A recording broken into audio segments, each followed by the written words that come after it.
Masechet Gittin, Daf Samech Zayin, and with this daf we complete the 6th perek and we'll begin the 7th perek.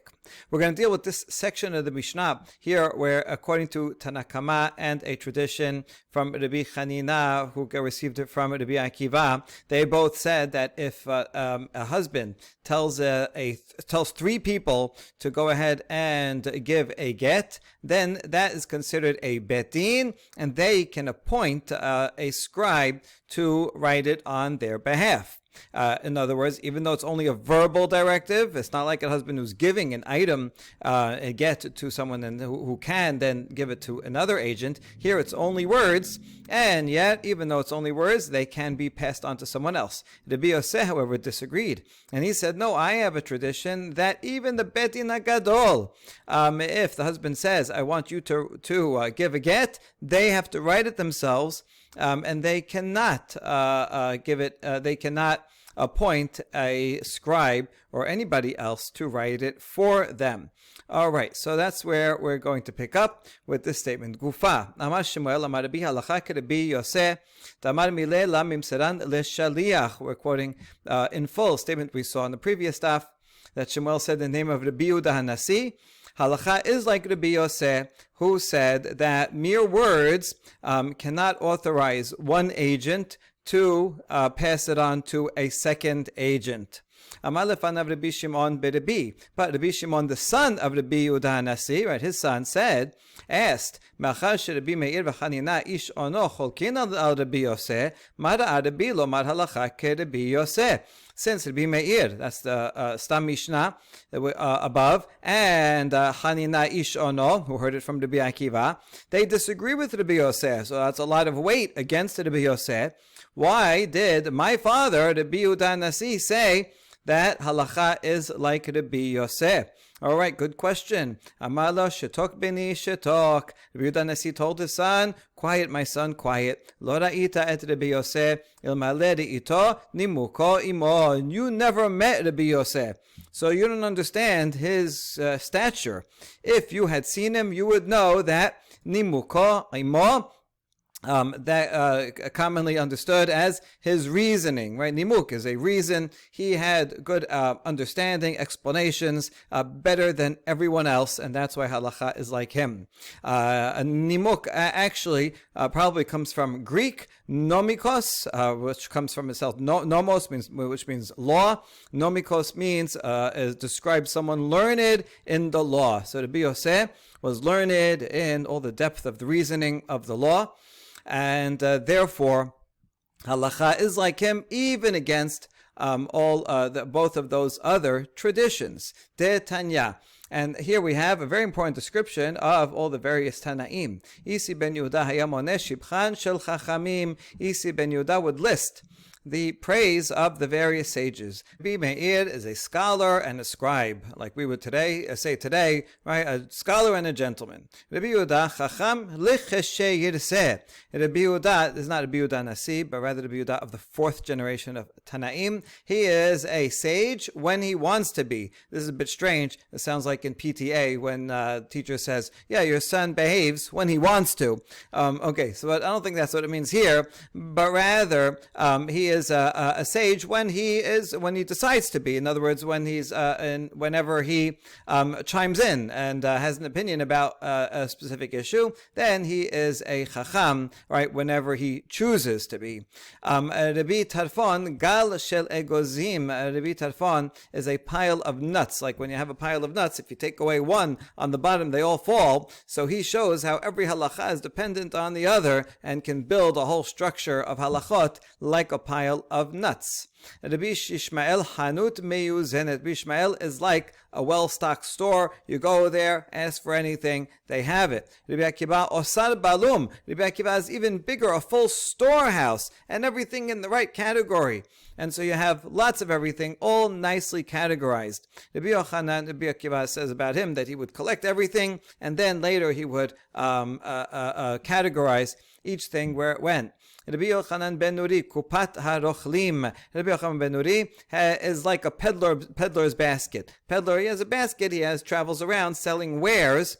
So he also has a lot to offer, but it'll be smaller than a warehouse or a store. Rabbi Elazar ben Azariah, kupa shel besamim. Rabbi ben Azariah is like a small basket of spices, which is even smaller than all the other items on the list. However, spices are very valuable. So even though they're small, all right, they're very pungent, very important. Mishnat Rabbi Eliezer ben Yaakov kaven naki. The teachings of Rabbi Eliezer ben Yaakov are measured, meaning they're small, but they are pure. Right, whatever he says it concisely, but you can hang on every word.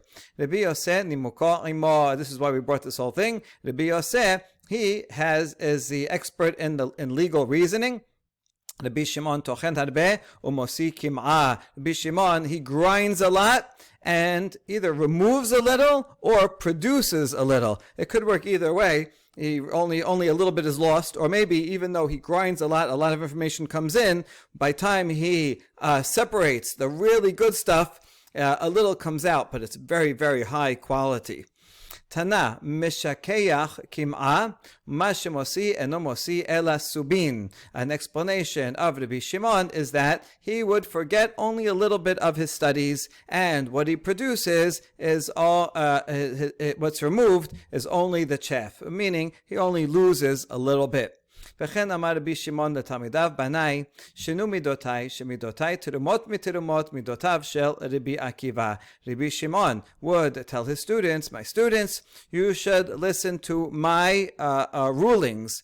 Midah is literally, it can be a measurement or like a ruling. It's because my rulings are the tiruma of the choicest of the choicest of the teachings of Rabbi Akiva. And so you can see from here that the Torah Sheba'al Peh is vast, but each sage had his own curriculum, his own way of teaching it, his own style, and some taught it in a more verbose way, some in fewer words, some with different types of explanation, different organization and order. And this was good because there were many different types of students, and that way the Torah Sheba'al Peh could be passed down in all of these different ways until Rabbi Yehuda Nasi then standardized it. All right, Gufa. אמר לשניים, אמרו לסופר, ויכתוב ולפלוני ופלוני ויחתמו.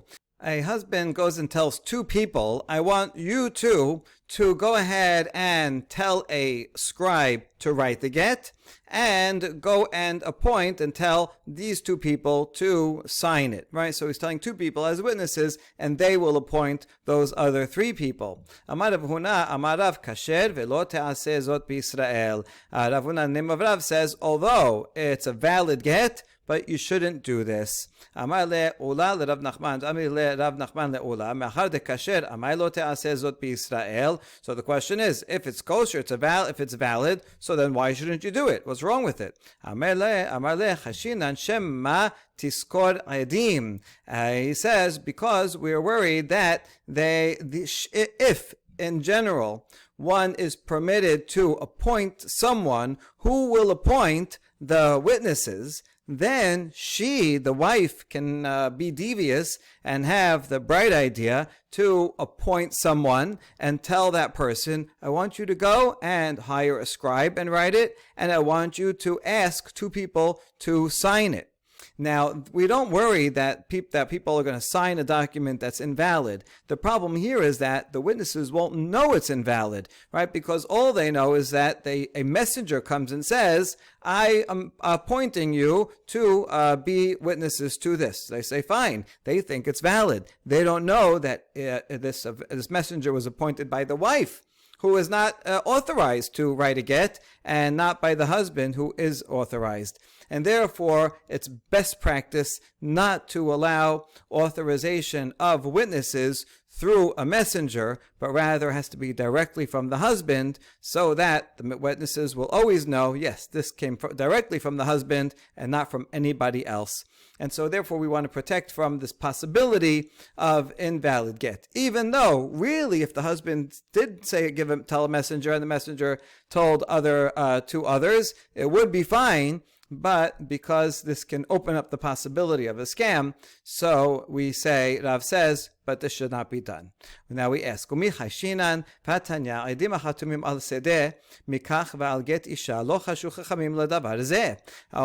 in this baraita where we say, if you have witnesses that are signed either on a sale, document of sale of a field, or on a get, the rabbis don't worry that it's a forgery. If you see signatures on something and they're validated, so in the normal way, so you assume that they really were authorized to sign it. So you see here, we don't worry about people forging documents, and the answer is Maaseh la'avdi dibura ka'amdi. You're right. We're not worried that witnesses are going to forge and do an action that is false, but we do worry that someone will say a statement like that messenger or the wife herself who will say a statement and say, you are authorized to sign this get, when they're not actually authorized. So we're not worried about the witnesses. The witnesses will only do so if they believe that they are really authorized. The problem is the messenger who tells them you're authorized, but they're really not. So therefore,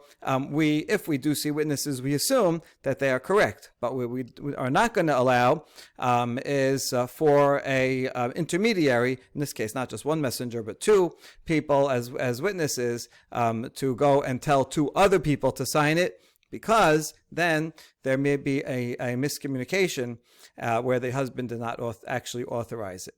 Now, this is the second case that we saw at the end of the daf yesterday. If a husband tells two people, I authorize you to tell a sofer to write the get, and then you two will be the ones to sign it. So that case is better than the previous one, because then we don't have to worry about that problem of two people signing it who didn't hear it directly from the husband. Here they heard it directly from the husband, so that's not a problem. Here the only complication is telling the sofer. So Rav Chisda amar kasher velo te'aseh, Rabba bar Chana amar kasher ve'te'aseh. Rav Chisda says it's valid, but you shouldn't do it. Rabba bar Chana says it's valid and it's fine. You can do it. Lecha techila. Already yesterday we saw that, anticipated that there are two views on this. And these are not the only sages. The following Amoraim also argued one way or the other. Rav Nachman amar kasher velo te'aseh. Rav Sheshat amar kasher ve'te'aseh. Rabba amar kasher velo te'aseh. Rav Yosef amar kasher ve'te'aseh. Everyone agrees that the get is valid. Rav Nachman said it should not be done. Rav Sheshat said it can be done. Rabba says it should not be done. Rav Yosef says it can be done. There are others who switch around the Rabba and Rav Yosef, here the last two. All right, so that ends that discussion. Now, Amar la'asara kitvu get. Tenor banan. Amar la'asara kitvu get utnu lishti echad kotev al yedeh kulam. So now we're going to elaborate on the Mishnah. If husband told there's 10 people in the room, and he said to the 10, write a get. So it depends on his exact language. If he said, write a get and give it to my wife, then all you need is one person to write it. But if he added a word, kulchem ketovu, echad kotev ma'almad kulam, then one person writes it, but it has to be with everybody present. Why would a husband do that? Perhaps he wants to publicize the fact that he is divorcing his wife. So he wants to make sure all these people are there. If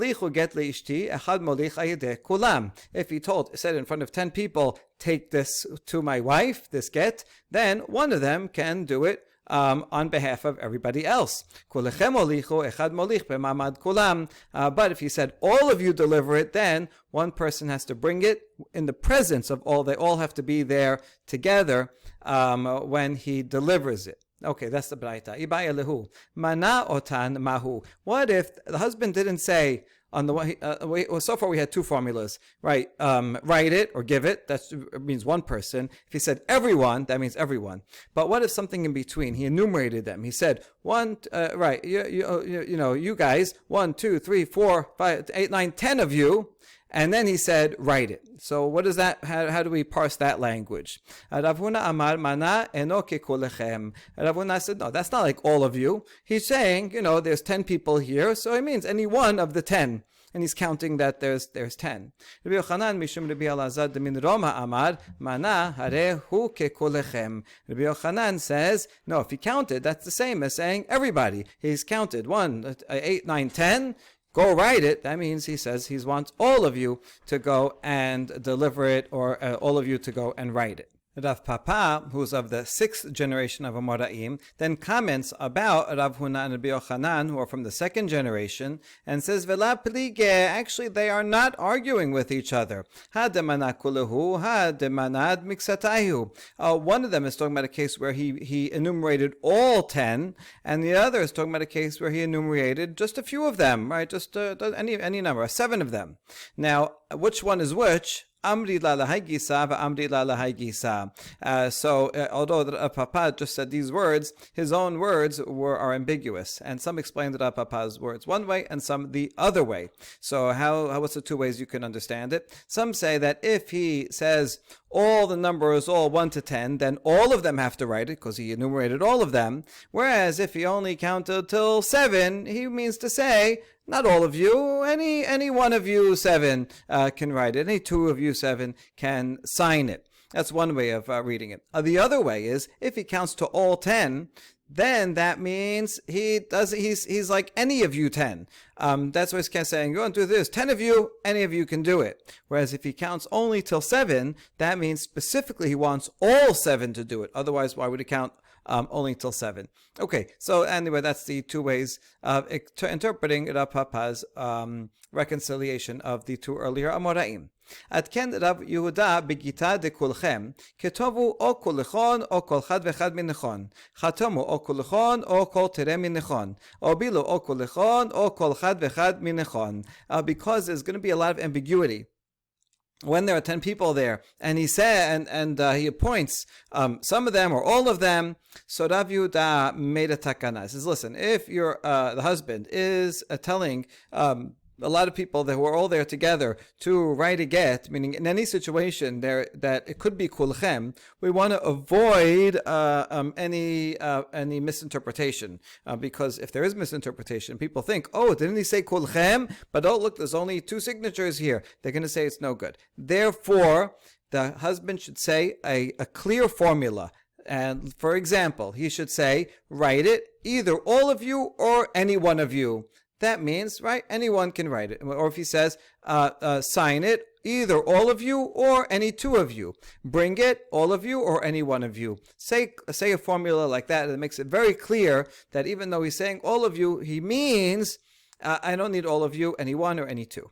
Amar Rava, zimnin degaiz le dibure, ve'amar kulechon, ve'la amar kol chad minechon, ve'ate le'afsule. Rava says, no, this is not good. Your formula, Rav Yehuda, is too long. And sometimes the husband is going to abbreviate his statement, because he doesn't want to say this whole long thing. You know, every time he gets divorced, he's going to have to say that whole long thing. Okay, but anyway, it becomes like a common phrase. So he might say, kulechon, all of you, even though he means all of you or any one of you, but he's going to leave off the rest of the phrase. And then, even though he meant that, people are going to say, wait, what did he say? Kulechon. That means all of them have to read. But look, not everybody signed it. So now it's no good. Therefore, Rava says, I have a better idea. Elamar Rava, ketovu kol chad minechon. Chatomu kol tere minechon. Obilu kol chad minechon. If the husband means that he doesn't need all of them to do everything, but only 1 or 2 of them, then he should not say the word kulechon at all. Rather, he should just say, one of you write it, 2 of you sign it, or 1 of you deliver it. And that way, if he says only that shortened formula, it will not lead to any confusion. It will be clear, and that way we won't have any misinterpretation of what was required in the get. Hadran alach ha'omer. We now begin the 7th perek, Mishnah, Misha Chazo Kordiakos, V'amar kitvu get lishti lo amar kelum, someone who has temporary insanity. This word Kordiakos comes from Greek, same root as cardio, meaning a disease of the heart. In the olden days, they believed that the brain was just a radiator to let off steam. That's what Aristotle said. And the seat of the intellect is actually in the heart. And therefore, if someone went insane, they called it kordiakos, a cardio disease. So a person became temporarily insane and he said, write a get for my wife. He said nothing. We don't listen to him. This is not a valid directive.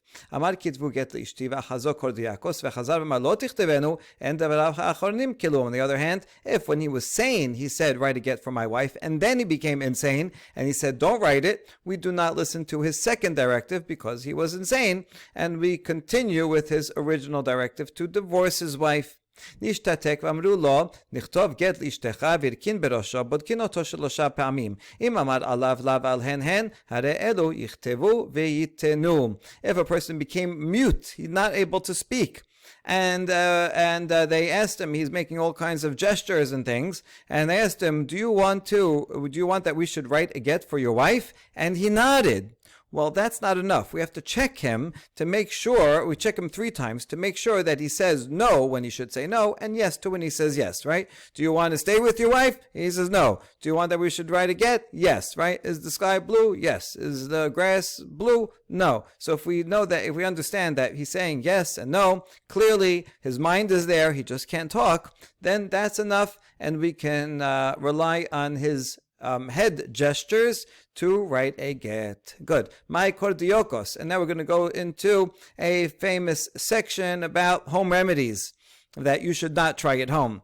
What is this temporary insanity? Amar Shmuel. Shmuel was known to be a doctor, well versed in all things medicine.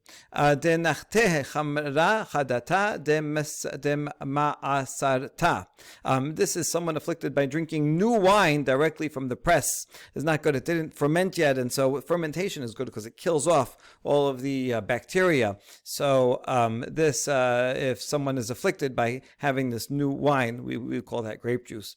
Why are you making up this Greek word? Why don't you say someone who was bitten by new wine? Oh,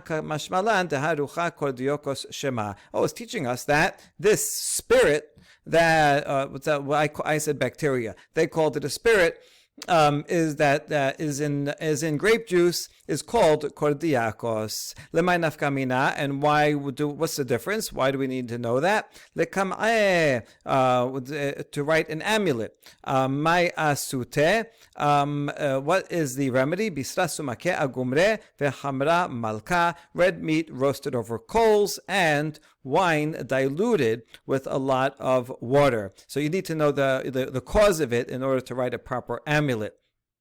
Because that demon, right, you have to, write something in the amulet that would take away that demon. But besides the amulet, they're also going to feed the person some proper diet that will actually help him. Amar Abaye, Amar Ali M. And so now Abaye is going to give some medical advice that his mother told him. His biological mother actually died, and so this is the mother who brought him up, who was his aunt. L'shimsha bat yoma kuza demayav. When someone has a fever for 1 day, he should drink a jug of water. Probably good idea. Maybe he's dehydrated. Bat tere yome sikure. Someone has a fever for 2 days, then bloodletting. Bloodletting is always good, really, no matter what you have. But if you have fever for 3 days, then eat red meat roasted over coals and diluted wine. Wine and meat, also a catch-all for any time you're feeling down. L'shimsha atikata letetarnigolta ukamte velikrea shetiva arev veligalhe lemesiata dereshe velotbe ilave veninhe ilave ad demisrach. Now, if you have a fever for a long time, pay attention. You have to bring a black hen, tear it lengthwise and widthwise, shave the middle of the patient's head, and put the head on it and leave it there until it sticks to his head, and because of the blood that will make it stick. And then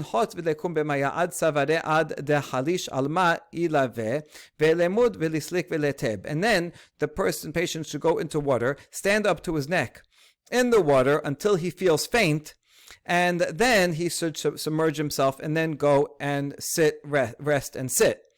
Ve'ila, now if he's too weak to be able to do this, lechul karte, eat some leeks, and that will give him a little bit more strength.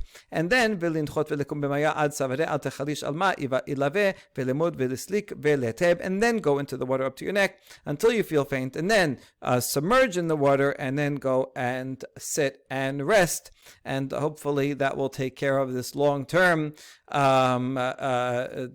fever. To support the old adage, what doesn't kill you may make you stronger.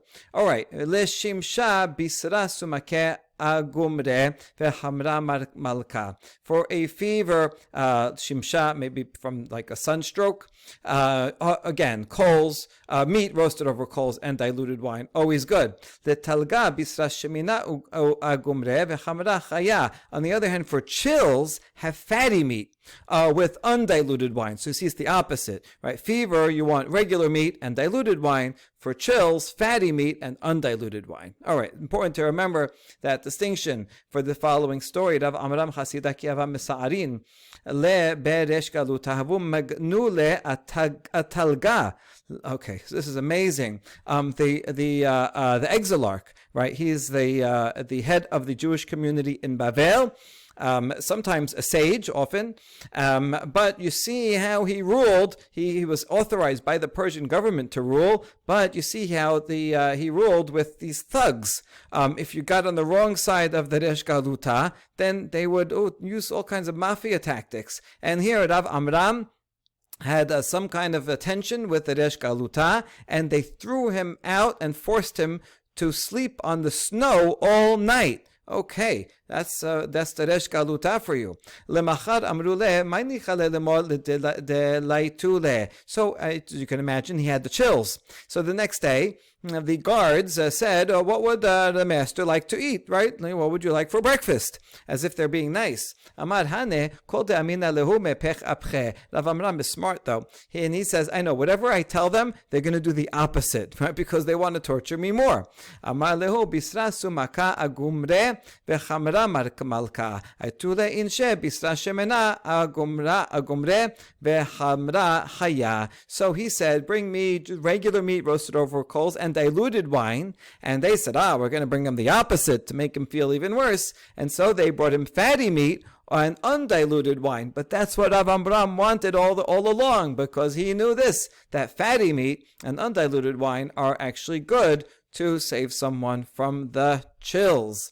And lastly, Shama'a yalta uma'ila lebe masuta umokme lebe maya debe masuta adem hapeche maya debe masuta v'havu dama v'ka'e bisra peshite Pashit Ayalta. This was Rav Nachman's wife, and she was actually the daughter of the exilarch. So she heard what was happening, and she felt bad for Amram and wanted to help him out. And apparently the fatty meat was not quite sufficient, and she did something that is logical and brought him to the bathhouse, where he took a nice warm bath. And she put him in the water until the water of the bathhouse turned red like blood because of his chills and his skin. His flesh was all covered with spots like coins, I guess like all frostbitten. And so that way she was able to help him out, which is very nice of her. Rav Yosef yasak berechaya, Rav Sheshat yasak bechishure, amar gedola melacha shemechamemet et be'aleha. Other sages, when they were cold, they had other remedies besides the fatty meat. Rav Yosef, when he was cold, he would grind with millstones. Rav Sheshat would lift beams. And he said, labor is great because it warms the master. And this is true, right? If you exercise a lot when it's cold out, then your body will produce natural body heat that will keep you nice and warm. So you have an interesting mixture here. On the one hand, amulets and folk remedies, along with real good medical advice. Baruch Adonai Le'olam. Amen ve'amen.